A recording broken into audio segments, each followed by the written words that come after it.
Bhagavad-gita as it is, by His Divine Grace, A.C. Bhaktivedanta Swami Prabhupada, Chapter 5, Karma Yoga, Action in Krishna Consciousness.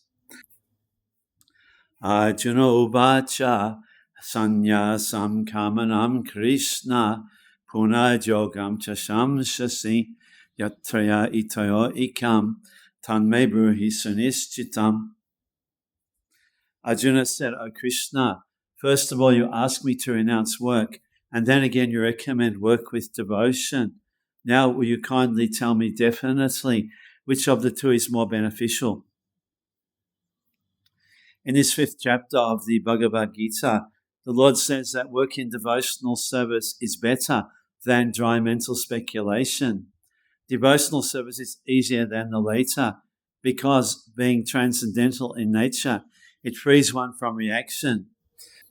In the 2nd chapter, preliminary knowledge of the soul and its entanglement in the material body were explained.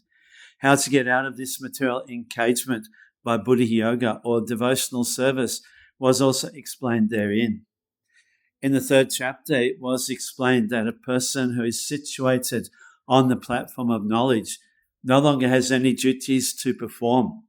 And in the 4th chapter, the Lord told Arjuna that all kinds of sacrificial work culminates in knowledge. However, at the end of the 4th chapter, the Lord advised Arjuna to wake up and fight, being situated in perfect knowledge. Therefore, by simultaneously stressing the importance of both work in devotion and in action in knowledge, Krishna has perplexed Arjuna and confused his determination. Arjuna understands that renunciation in knowledge involves cessation of all kinds of work performed as sense activities. But if one performs work in devotional service, then how is work stopped?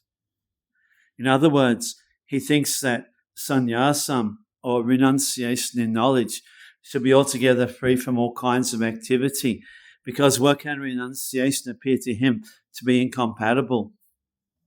He appears not to have understood that work in full knowledge is non-reactive and is therefore the same as inaction.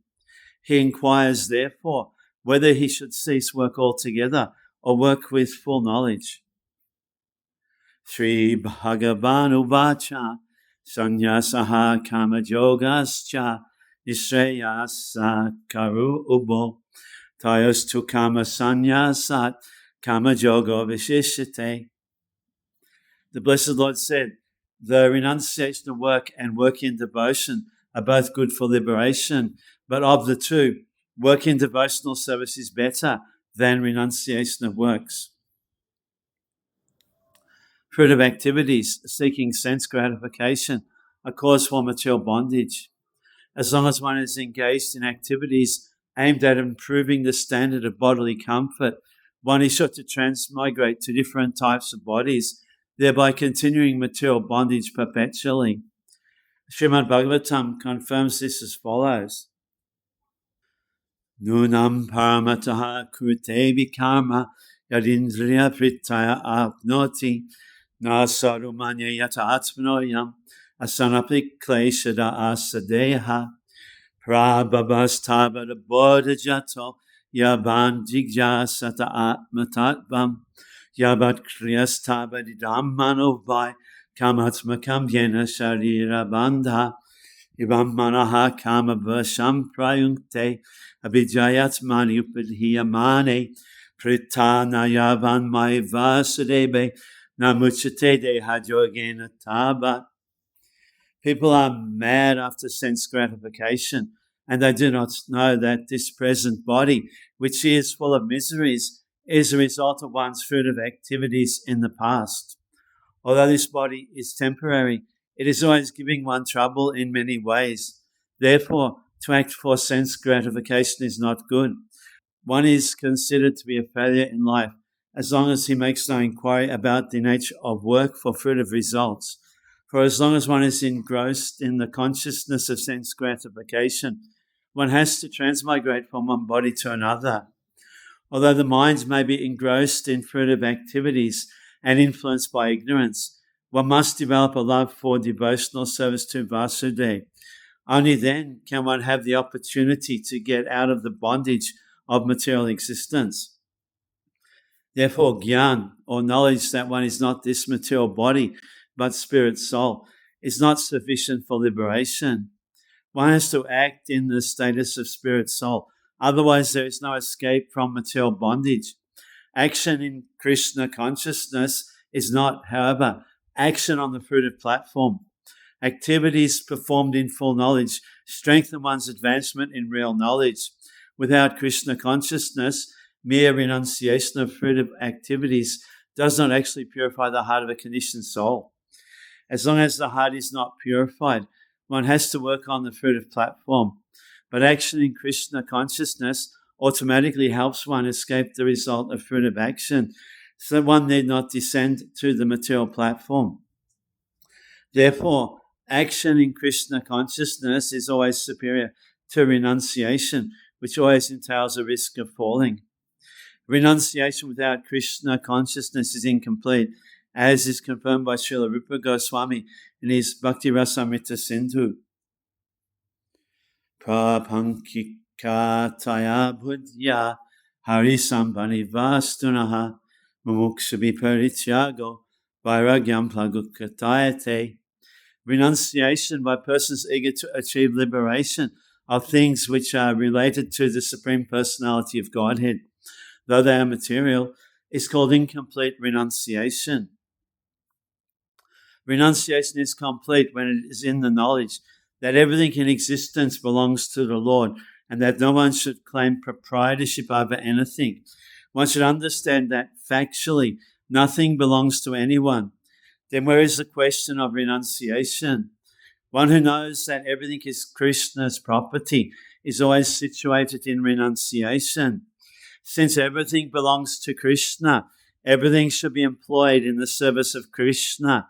This perfect form of action in Krishna consciousness is far better than any amount of artificial renunciation by a sannyasi of the Mayavadi school. Gaya sanitya sannyasi nyonadvesti nakangshati nidwandohi mahabaho sukham bandhat pramuchate. One who neither hates nor desires the fruits of his activities is known to be always renounced.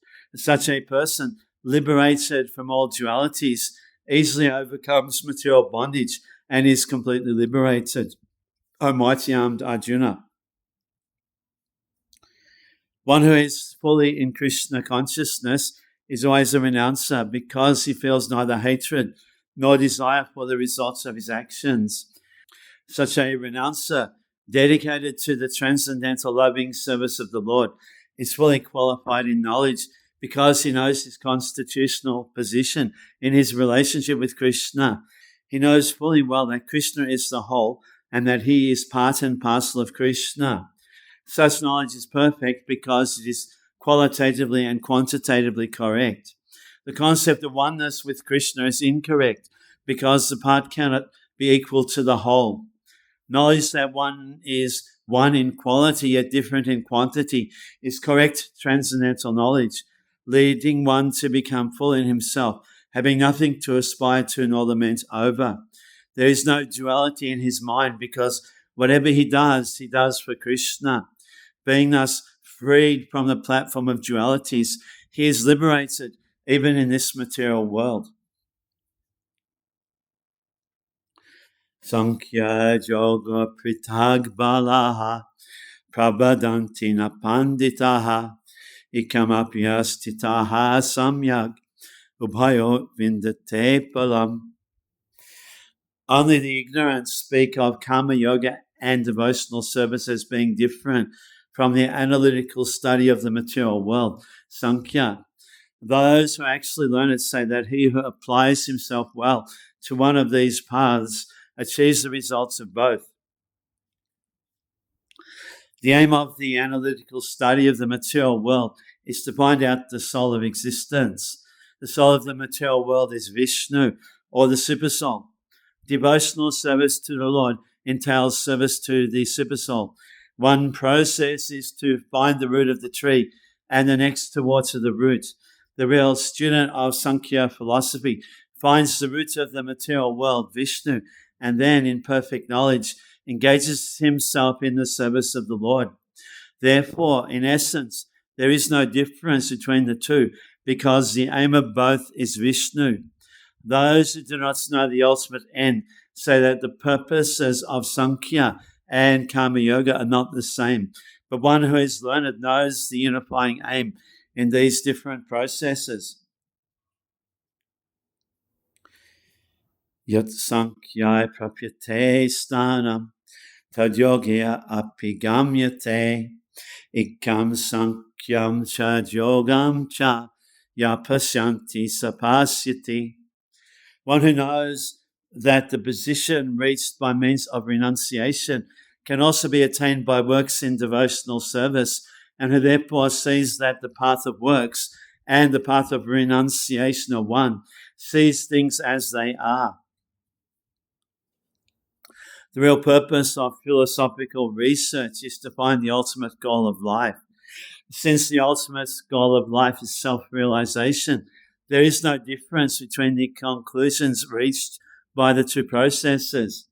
By Sankhya philosophical research, one comes to the conclusion that a living entity is not a part and parcel of the material world, but of the Supreme Spirit whole.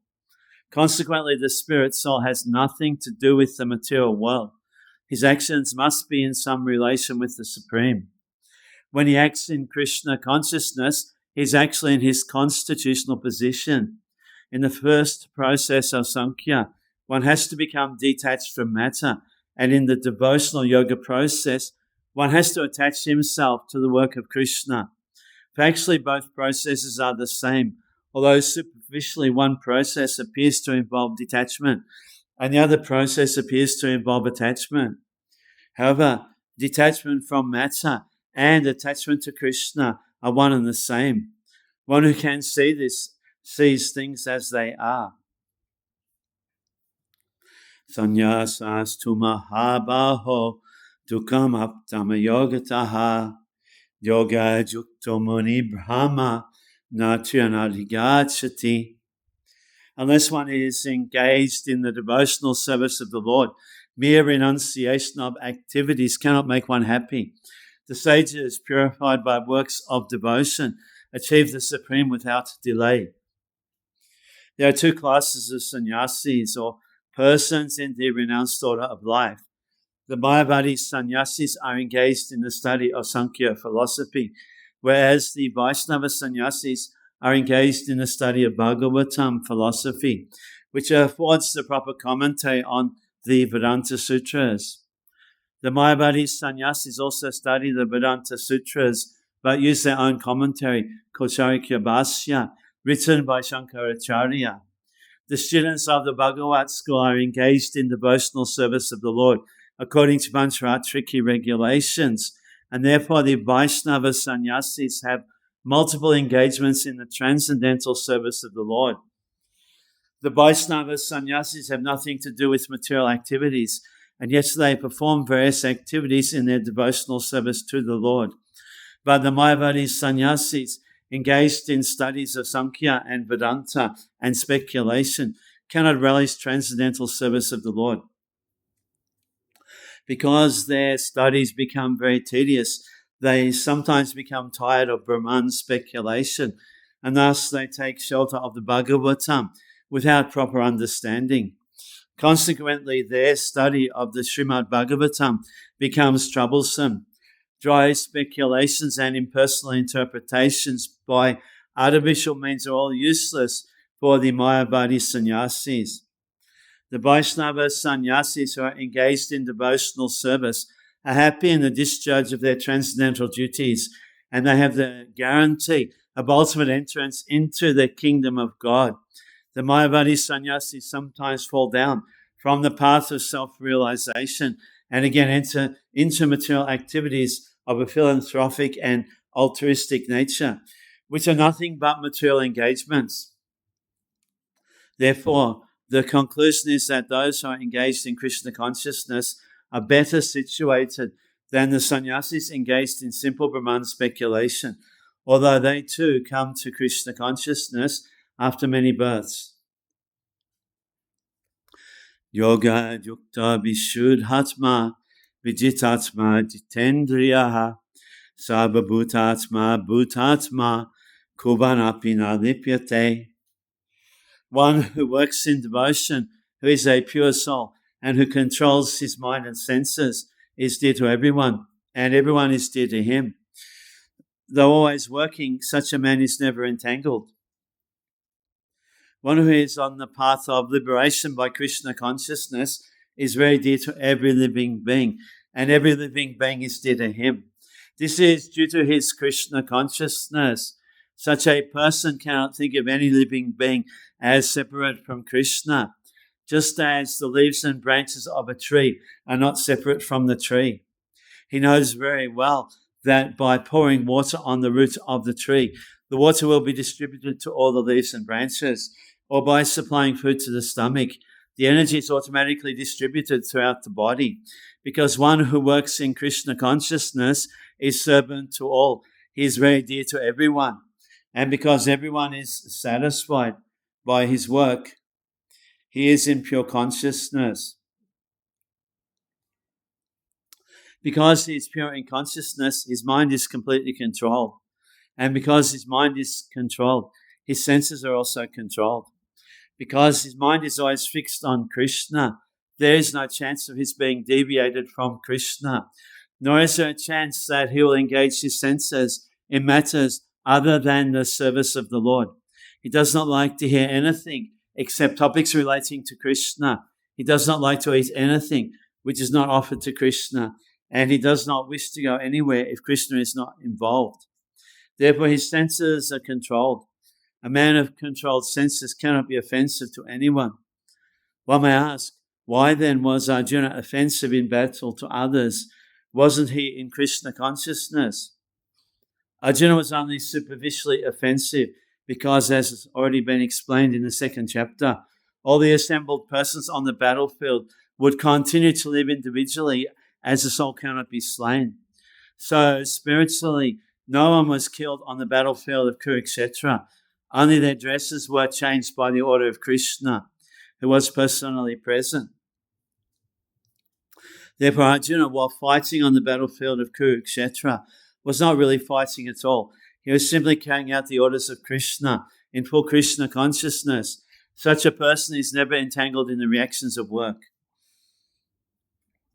Naiba kinchit karomiti yukto manyata tatpavit pasyan shrinvan svishan jigram asnan gatshan swapan swashan pralapandishrijan ganan unmishan nimishanapi indriyan indriyateshu batanta iti darayan.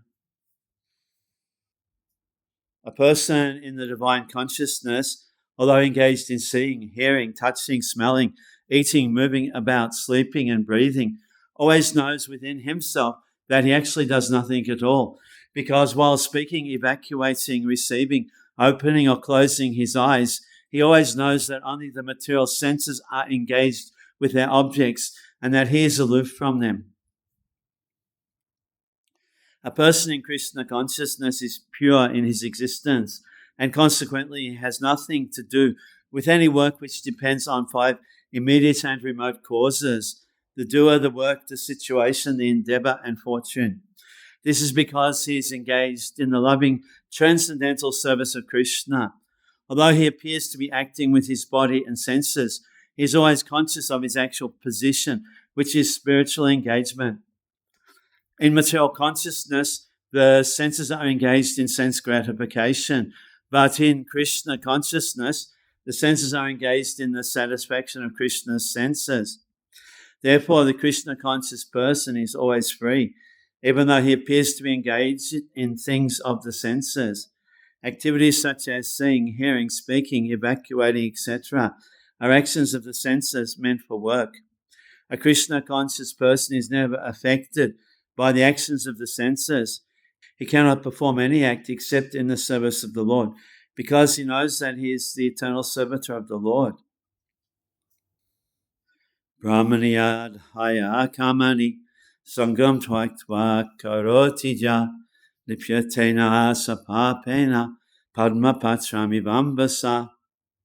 One who performs his duty without attachment, surrendering the results unto the Supreme God, is not affected by sinful action, as the lotus leaf is untouched by water. Here, Brahmani means in Krishna consciousness. The material world is a sum total manifestation of the three modes of material nature, technically called the pradhana. The Vedic hymns, Sarvamitad Brahma, Tasmaditad Brahma Nama Rupa Manam Chajayate, and in the Bhagavad-gita, Mama Yoni Mahad Brahma, indicate that everything in the material world is the manifestation of Brahman. And although the effects are differently manifested, they are non-different from the cause. In the Isha-Upanishad, it is said that everything is related to the Supreme Brahman, or Krishna, and thus everything belongs to him only. One who knows perfectly well that everything belongs to Krishna, that he is the proprietor of everything, and that therefore everything is engaged in the service of the Lord, naturally has nothing to do with the results of his activities, whether virtuous or sinful. Even one's material body, being a gift of the Lord for carrying out a particular type of action, can be engaged in Krishna consciousness. It is beyond contamination by sinful reactions, exactly as the lotus leaf, though remaining in the water, is not wet. The Lord also says in the Gita, Mai sabani kamani sanyasya, resign all works unto me, Krishna. The conclusion is that a person without Krishna consciousness acts according to the concept of the material body and senses, but a person in Krishna consciousness acts according to the knowledge that the body is the property of Krishna and should therefore be engaged in the service of Krishna. Kayana manasa bhudya kebala indriyapi yogina kama kubanti sangam tvaitatma sudhaye. The yogis, abandoning attachment, act with body, mind, intelligence, and even with the senses, only for the purpose of purification. By acting in Krishna consciousness for the satisfaction of the senses of Krishna, any action, whether of the body, mind, intelligence, or even of the senses, is purified of material contamination. There are no material reactions resulting from the activities of a Krishna conscious person. Therefore, purified activities, which are generally called sadachara, can be easily performed by acting in Krishna consciousness. Sri Rupa Goswami, in his Bhakti Rasamrita Sindhu, describes this as follows. Iha yasya haridasya kamana manasagira nikalasapya vastasu jivan muktaha sa uchate. A person acting in Krishna consciousness, or in other words, in the service of Krishna, with his body, mind, intelligence, and words, is a liberated person, even within the material world. Although he may be engaged in many so-called material activities, he has no false ego, nor does he believe that he is this material body, nor that he possesses the body. He knows that he is not this body, and that this body does not belong to him. He himself belongs to Krishna, and the body too belongs to Krishna. When he applies everything produced of the body, mind, intelligence, words, life, wealth, etc., whatever he may have within his possession, to Krishna's service, he is at once dovetailed with Krishna. He is one with Krishna and is devoid of the false ego that leads one to believe that he is the body, etc. This is the perfect stage of Krishna consciousness. Yuktaha kama phalam tvaitva shantim apnoti naistikim ayuktaha kama karina pale shaktoni bhadyate. The steadily devoted soul attains unadulterated peace because he offers the result of all activities to me, whereas a person who is not in union with the divine, who is greedy for the fruits of his labor, becomes entangled. The difference between a person in Krishna consciousness and a person in bodily consciousness is that the former is attached to Krishna, whereas the latter is attached to the results of his activities. The person who is attached to Krishna and works for him only is certainly a liberated person, and he is not anxious for fruitive rewards. In the Bhagavatam, The cause of anxiety over the result of an activity is explained as being due to one's functioning in the conception of duality, that is, without knowledge of the absolute truth. Krishna is the supreme absolute truth, the personality of Godhead. In Krishna consciousness, there is no duality. All that exists is a product of Krishna's energy, and Krishna is all good. Therefore, activities in Krishna consciousness are on the absolute plane. They are transcendental and have no material effect. One is therefore filled with peace in Krishna consciousness. One who is, however, entangled in profit calculation for sense gratification cannot have that peace. This is the secret of Krishna consciousness. Realization that there is no existence besides Krishna is the platform of peace and fearlessness. Sabha karmani manasa sanyasyaste sukhambasi naradhari puredehi naiba kurvana karyam. When the embodied living being controls his nature and mentally renounces all actions, he resides happily in the city of 9 gates, the material body, neither working nor causing work to be done. The embodied soul lives in the city of 9 gates. The activities of the body, or the figurative city of body, are conducted automatically by the particular modes of nature. The soul, although subjecting himself to the conditions of the body, can be beyond these conditions if he so desires. Owing only to forgetfulness of his superior nature, he identifies with the material body and therefore suffers. By Krishna consciousness, he can revive his real position and thus come out of his embodiment. Therefore, when one takes to Krishna consciousness, one at once becomes completely aloof from bodily activities. In such a controlled life in which his deliberations are changed, he lives happily within the city of 9 gates. The 9 gates are described as follows. Navadwari Poedehi Hamsale Layate Bahi Vashi Sabasha Lokasya Stabarasya Tarasya Cha.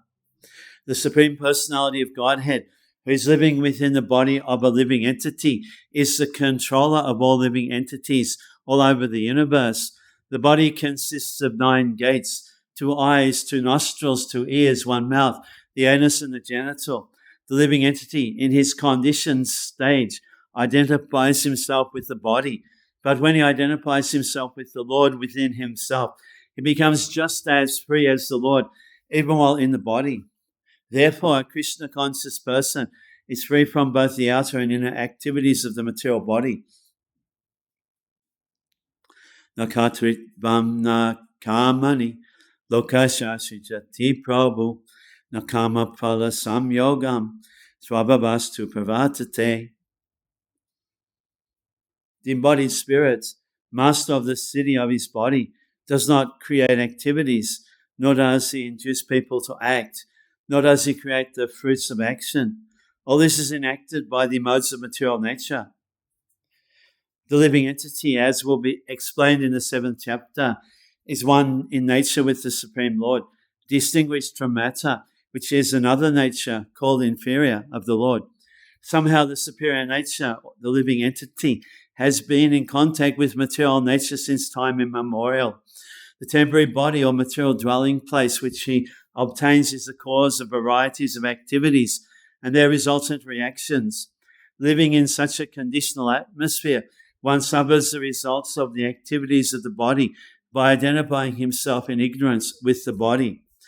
It is ignorance acquired from time immemorial that is the cause of bodily suffering and distress. As soon as the living entity becomes aloof from the activities of the body, he becomes free from the reactions as well. As long as he is in the city of body, he appears to be the master of it, but actually he is neither its proprietor nor controller of its actions and reactions. He is simply in the midst of the material ocean, struggling for existence.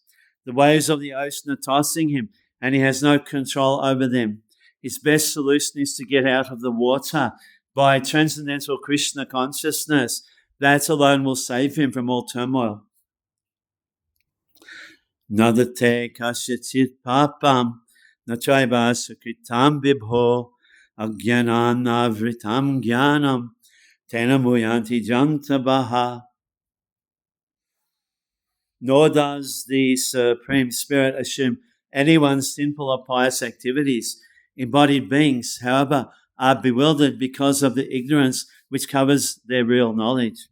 The Sanskrit word vibhu means the Supreme Lord who is full of unlimited knowledge, riches, strength, fame, beauty, and renunciation.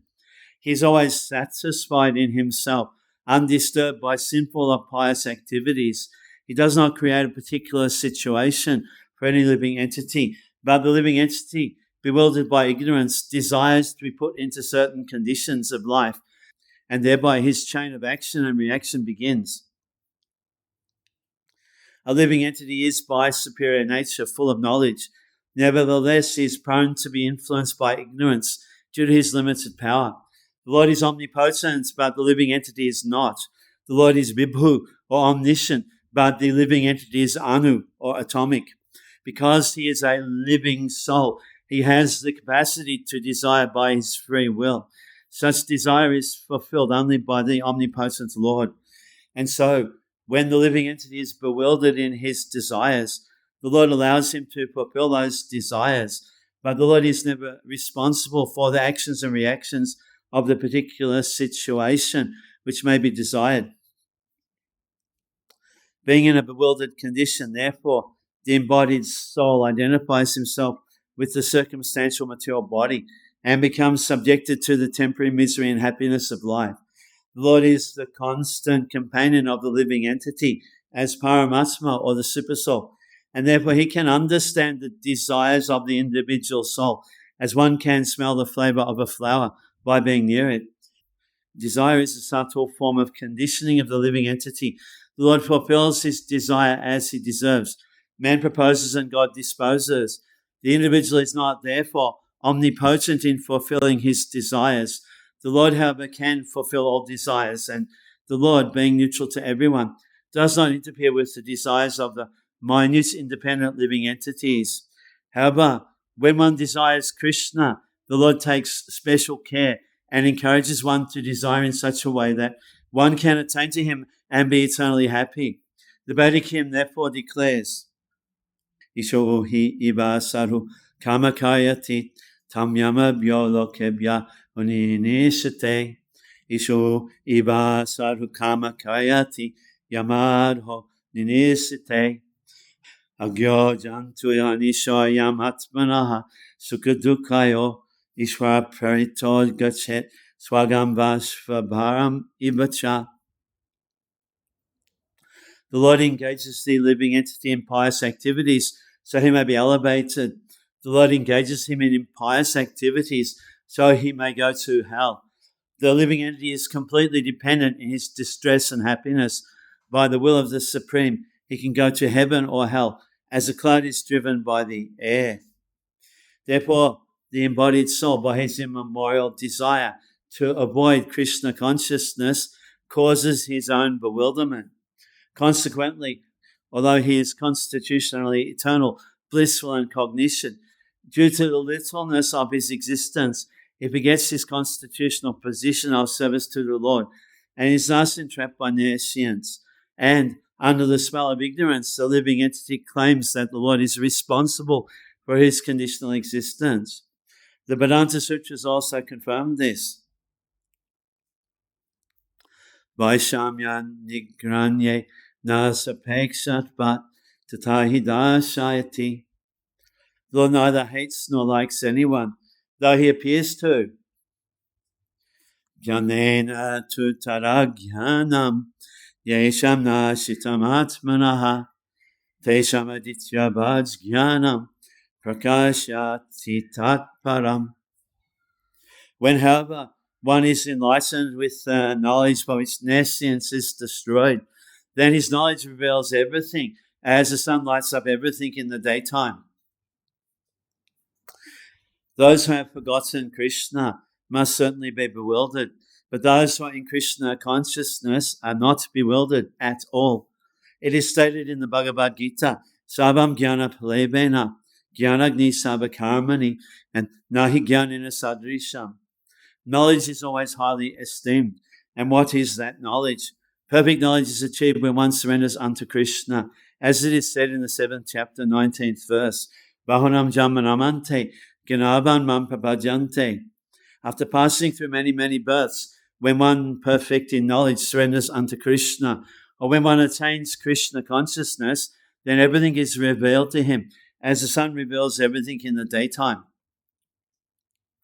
The living entity is bewildered in so many ways. For instance, when he thinks himself God unceremoniously, he actually falls into the last snare of nescience. If a living entity is God, then how can he become bewildered by nescience? Does God become bewildered by nescience? If so, then nescience or Satan is greater than God. Real knowledge can be obtained from a person who is in perfect Krishna consciousness. Therefore, one has to seek out such a bona fide spiritual master and under him learn what Krishna consciousness is. The spiritual master can drive away all nescience as the sun drives away darkness. Even though a person may be in full knowledge that he's not this body but is transcendental to the body, he still may not be able to discriminate between the soul and the supersoul. However, he can know everything well if he cares to take shelter of the perfect bona fide Krishna conscious spiritual master. One can know God and one's relationship with God only when one actually meets a representative of God. A representative of God never claims that he is God, although he's paid all the respects ordinarily paid to God because he has knowledge of God. One has to learn the distinction between God and the living entity. Lord Sri Krishna therefore stated in the 2nd chapter that every living being is individual and that the Lord is also individual. They were all individuals in the past. They're individuals at present, and they will continue to be individuals in the future, even after liberation. At night, we see everything as one in the darkness, but in day, when the sun is up, we see everything in its real identity. Identity with individuality in spiritual life is real knowledge.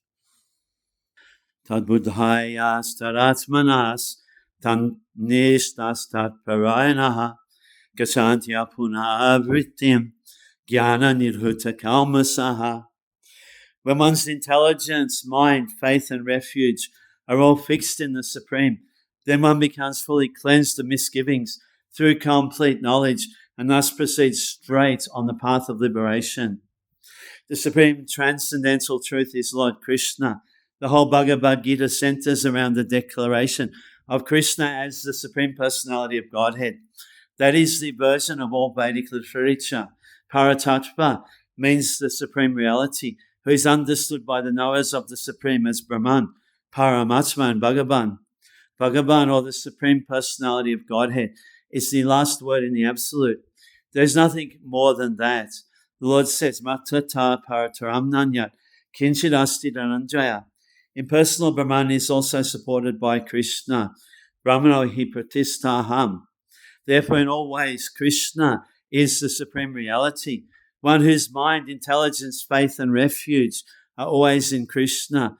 Or, in other words, one who is fully in Krishna consciousness is undoubtedly washed clean of all misgivings and is in perfect knowledge in everything concerning transcendence. A Krishna conscious person can thoroughly understand that there is duality, simultaneous identity and individuality in Krishna, and equipped with such transcendental knowledge, one can make steady progress on the path of liberation. Vidya vinaya sampane brahmane gavihastini shunichaiva swapakecha panditaha samadashinaha. The humble sage, by virtue of true knowledge, sees with equal vision a learned and gentle brahmana, a cow, an elephant, a dog, and a dog-eater, outcast. A Krishna conscious person does not make any distinction between species or castes. The brahmana and the outcast may be different from the social point of view, or a dog, a cow, or an elephant may be different from the point of view of species. But these differences of body are meaningless from the viewpoint of a learned transcendentalist. This is due to their relationship to the Supreme. For the Supreme Lord, by his plenary portion as Paramatma, is present in everyone's heart. Such an understanding of the Supreme is real knowledge.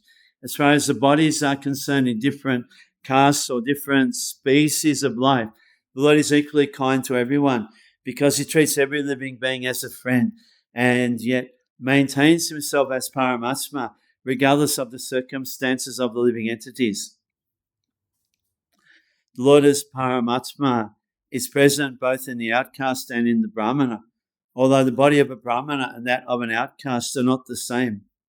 The bodies are material productions of different modes of material nature, but the soul and the supersoul within the body are of the same spiritual quality.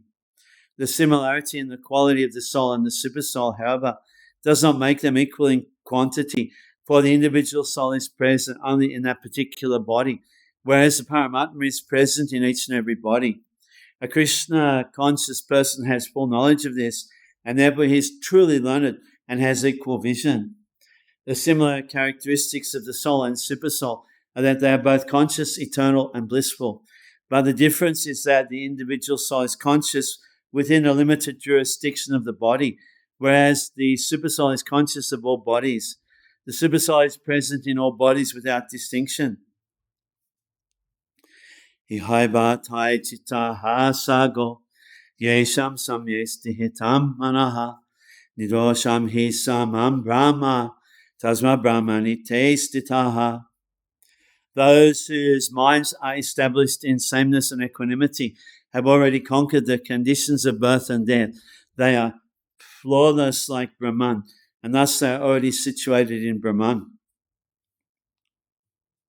Equanimity of mind, as mentioned above, is a sign of self-realization. Those who have actually attained to such a stage should be considered to have conquered material conditions, specifically birth and death. As long as one identifies with this body, he is considered a conditioned soul. But as soon as he is elevated to the stage of equanimity, through realization of the self, he is liberated from conditional life. In other words, he is no longer subject to take birth in the material world, but can enter into the spiritual sky after his death. The Lord is flawless because he is without attraction or hatred. Similarly, when a living entity is without attraction or hatred, he also becomes flawless and eligible to enter into the spiritual sky. Such persons are to be considered already liberated, and their symptoms are described below. Na prahyesya priyam prapya, nodrijya prapya cha priyam, sthira buddhya samudha, brahma vid brahmani stitaha. A person who neither rejoices upon achieving something pleasant, nor laments upon obtaining something unpleasant, who is self-intelligent, unbewildered, and who knows the science of God, is to be understood as already situated in transcendence. The symptoms of the self-realized person are given herein. The first symptom is that he is not illusioned by the false identification of the body with his true self. He knows perfectly well that he is not this body, but is the fragmental portion of the Supreme Personality of Godhead. He is therefore not joyful in achieving something, nor does he lament in losing anything which is related to his body. This steadiness of mind is called sthira buddhi, or self-intelligence.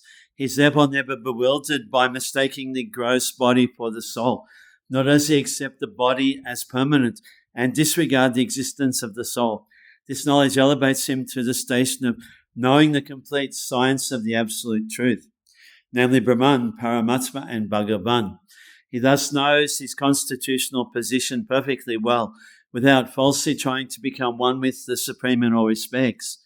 This is called Brahman realization, or self-realization. Such steady consciousness is called Krishna consciousness. Bhaya spashesha saktatma vindati atmani jat sukam sabrahma yoga yuktatma sukam aksyam asnute. Such a liberated person is not attracted to material sense pleasure or external objects, but is always in trance, enjoying the pleasure within. In this way, the self-realized person enjoys unlimited happiness, for he concentrates on the Supreme. Yamunacharya, a great devotee in Krishna consciousness, said, Yadabad himamachetaha Krishna paravrinde Nabanaba rasa damanudyata rantumasit Tadabadhi patanari sangame sayamane Bhabati mukha vikaraha sustu nistivanamcha. Since I've been engaged in the transcendental loving service of Krishna, realizing ever new pleasure in him, whenever I think of sex pleasure, I spit at the thought and my lips curl with distaste. A person in Brahma Yoga or Krishna consciousness is so absorbed in the loving service of the Lord that he loses his taste for material sense pleasure altogether. The highest pleasure in terms of matter is sex pleasure. The whole world is moving under its spell, and the materialist cannot work at all without this motivation. But a person engaged in Krishna consciousness can work with greater vigor without sex pleasure, which he avoids. That is the test in spiritual realization. Spiritual realization and sex pleasure go ill together. A Krishna conscious person is not attracted to any kind of sense pleasure due to his being a liberated soul. Yehi samspasa jab hoga dukha yone aibate Aryanta vantaha kunteya natesha ramate buddha. An intelligent person does not take part in the sources of misery, which are due to contact with the material senses. O son of Kunti, such pleasures have a beginning and an end, and so the wise man does not delight in them. Material sense pleasures are due to the contact of the material senses, which are all temporary, because the body itself is temporary. A liberated soul is not interested in anything which is temporary. Knowing well the joys of transcendental pleasures, how can a liberated soul agree to enjoy false pleasure? In the Padma Purana it is said, Ramante yogino anante sacha ananda tiratmani iti rama parenasu param brahma adibiyate. The mystics derive unlimited transcendental pleasures from the Absolute Truth, and therefore the Supreme Absolute Truth, the personality of Godhead, is also known as Rama. In the Srimad Bhagavatam also it is said, Nayam deho deha bhajamni loke kastan kamana hate vidbhujamye tapo divyam putra kadyena sattvam shujajyasma brahma sukyam tu anantam. My dear sons, there is no reason to labor very hard for sense pleasure. While in this human form of life, such pleasures are available to the stool eaters, hogs. Rather, you should undergo penances in this life by which your existence will be purified, and as a result, you'll be able to enjoy unlimited transcendental bliss. Therefore, those who are true yogis or learned transcendentalists are not attracted by sense pleasures, which are the causes of continuous material existence. The more one is addicted to material pleasures, the more he is entrapped by material miseries. Saknoti haiba jashodham prakshari vimokshanat kama krodh hod bhavan begam sayuktaha susukim naraha. Before giving up this present body, if one is able to tolerate the urges of the material senses and check the force of desire and anger, he is a yogi and is happy in this world. If one wants to make steady progress on the path of self-realization, he must try to control the forces of the material senses.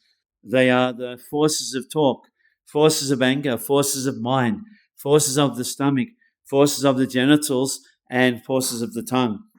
One who's able to control the forces of all these different senses and the mind is called Goswami or Swami. Such Goswamis live strictly controlled lives and forgo altogether the forces of the senses.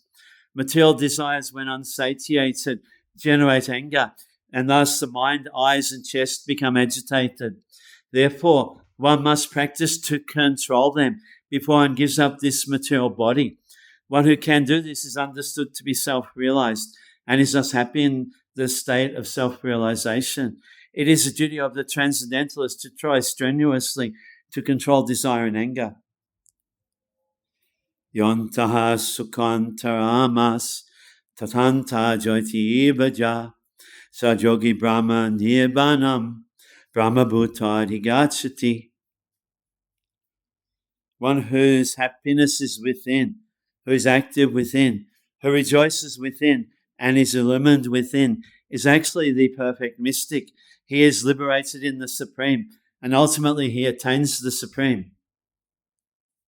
Unless one is able to relish happiness from within, how can one retire from the external engagements meant for deriving superficial happiness? A liberated person enjoys happiness by factual experience. He can therefore sit silently at any place and enjoy the activities of life from within. Such a liberated person no longer desires external material happiness. This state is called Brahma-bhuta, attaining which one is assured of going back to Godhead, back to home. Labhante Brahma Nirvanam Rishayakshina Kalmasaha Chinna Dvaidha Yatatmanaha Sabhabhuta Hiterata. One who is beyond duality and doubt, whose mind is engaged within, who is always busy working for the welfare of all sentient beings, and who is free from all sins, achieves liberation in the Supreme.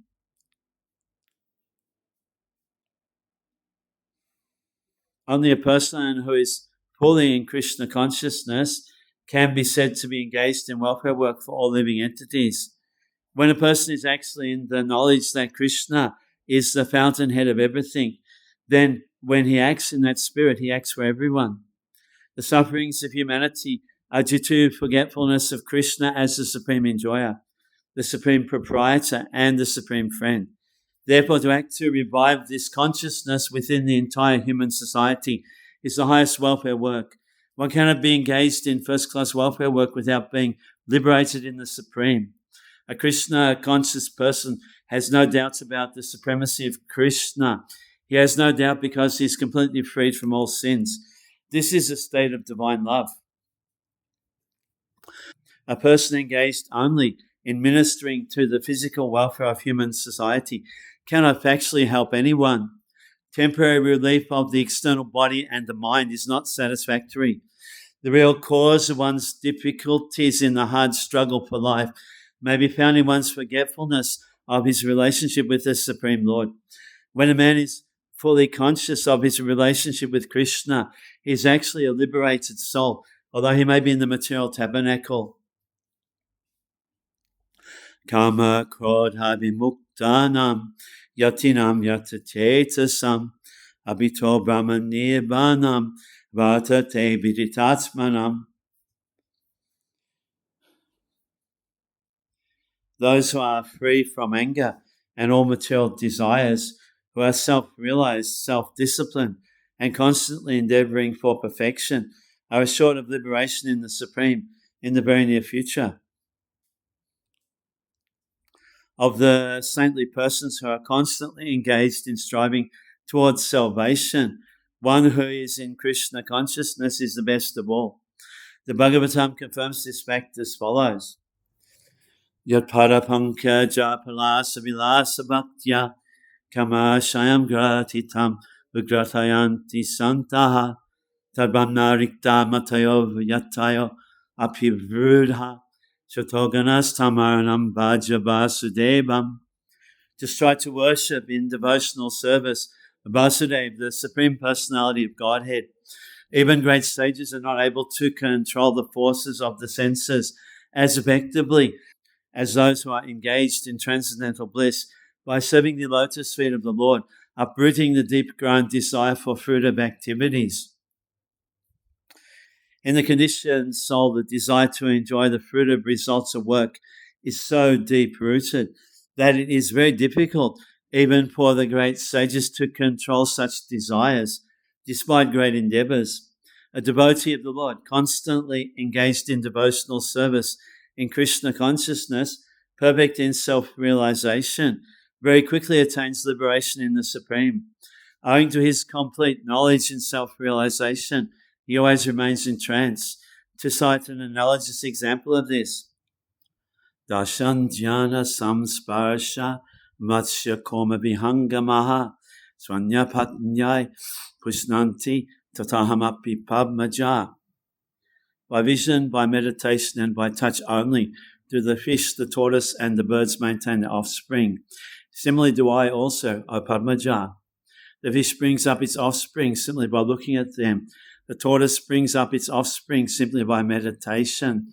The eggs of the tortoise are laid on land, and the tortoise meditates on the eggs while in the water. Similarly, a devotee in Krishna consciousness, although far away from the Lord's abode, can elevate himself to that abode simply by thinking of him constantly, by engagement in Krishna consciousness. He does not feel the pangs of material miseries.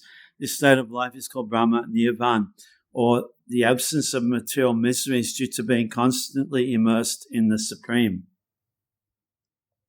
Sparshan kritva bahibayams chakshushas vantare bhruvu pranapano samokritva nasabyantara charino yatendriya mano buddhi muni muksha prayanaha vigatatsha bayakrodho yahasara mukta eva saha. Shutting out all external sense objects, keeping the eyes and vision concentrated between the two eyebrows, suspending the inward and outward breaths within the nostrils, thus controlling the mind, senses, and intelligence. The transcendentalist becomes free from desire, fear, and anger. One who is always in this state is certainly liberated. Being engaged in Krishna consciousness, one can immediately understand one's spiritual identity, and then one can understand the Supreme Lord by means of devotional service. When he is well situated in devotional service, one comes to the transcendental position, qualified to feel the presence of the Lord in the sphere of one's activity. This particular position is called liberation in the Supreme. After explaining the above principles of liberation in the Supreme, the Lord gives instruction to Arjuna as to how one can come to that position by the practice of mysticism or yoga, known as Ashtanga Yoga, which is divisible into an eightfold procedure called Yama, Niyama, Asana, Pranayam, Pratyahara, Dharana, Dhyana, and Samadhi. In the 6th chapter, the subject of yoga is explicitly detailed, and at the end of the 5th, it is only preliminarily explained. One has to drive out the sense objects such as sound, touch, form, taste, and smell by the pratyahara, breathing process in yoga, and then keep the vision of the eyes between the two eyebrows and concentrate it on the tip of the nose with half-closed lids. There's no benefit in closing the eyes altogether, because then there is every chance of falling asleep. Nor is there benefit in opening the eyes completely, because then there is the hazard of being attracted by sense objects. The breathing movement is restrained within the nostrils by neutralizing the up and down moving air within the body. By practice of such yoga, one is able to gain control over the senses, refrain from outward sense objects, and thus prepare oneself for liberation in the Supreme. This yoga process helps one become free from all kinds of fear and anger, and thus feel the presence of the Supersoul in the transcendental situation. In other words, Krishna consciousness is the easiest process of executing yoga principles. This will be thoroughly explained in the next chapter. A Krishna conscious person, however, being always engaged in devotional service, does not risk losing his senses to some other engagement. This is a better way of controlling the senses than by the Ashtanga Yoga. Bhaktaram Yagyatapasam Sabaloka Maheshwaram Surhidam Savabhutanam Gyarpamam Shantimrichati. The sages, knowing me as the ultimate purpose of all sacrifices and austerities, the Supreme Lord of all planets and demigods, and the benefactor and well-wisher of all living entities, attain peace from the pangs of material miseries. The conditioned souls within the clutches of illusory energy are all anxious to attain peace in the material world, but they do not know the formula for peace, which is explained in this part of the Bhagavad-gita. The greatest peace formula is simply this: Lord Krishna is the beneficiary in all human activities. Men should offer everything to the transcendental service of the Lord, because he is the proprietor of all planets and the demigods thereon. No one is greater than he. He is greater than the greatest of the demigods, Lord Shiva and Lord Brahma. In the Vedas, the Supreme Lord is described as Tam Mishwaranam Paramam Maheshwaram. Under the spell of illusion, the living entities are trying to be lords of all they survey, but actually they're dominated by the material energy of the Lord. Lord is the master of material nature, and the conditioned souls are under the stringent rules of material nature. Unless one understands these bare facts, it is not possible to achieve peace in the world, either individually or collectively.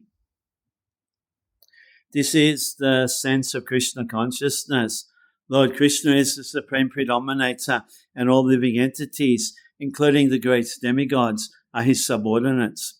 One can attain perfect peace only in complete Krishna consciousness.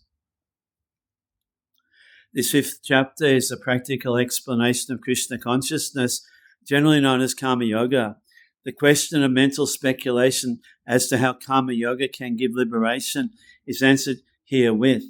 To work in Krishna consciousness is to work with the complete knowledge of the Lord as the predominator. Such work is not different from transcendental knowledge. Direct Krishna consciousness is Bhakti Yoga, and Jnana Yoga is the path leading to Bhakti Yoga.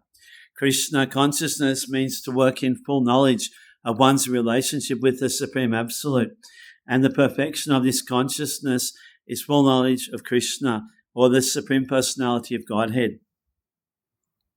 A pure soul is the eternal servant of God as his fragmental parts and parcel. He comes into contact with Maya, illusion, due to the desire to lord it over Maya, and that is the cause of his many sufferings. As long as he is in contact with matter, he has to execute work in terms of material necessities. Krishna consciousness, however, brings one into spiritual life, even while one is within the jurisdiction of matter, for it is an arousing of spiritual existence by practice in the material world.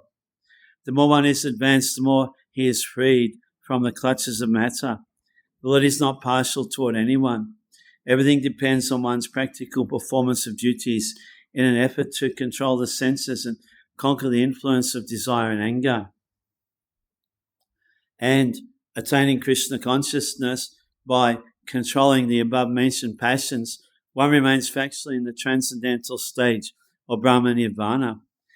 The Eightfold Yoga mysticism is automatically practiced in Krishna consciousness because the ultimate purpose is served. There is gradual process of elevation in the practice of yama, niyama, asana, pratyahara, dhyana, dharana, pranayam, and samadhi. But these only preface perfection by devotional service, which alone can award peace to the human being. It is the highest perfection of life. Thus end the Bhaktivedanta purports to the 5th chapter of the Bhagavad-gita in the matter of Karma Yoga, or action in Krishna consciousness.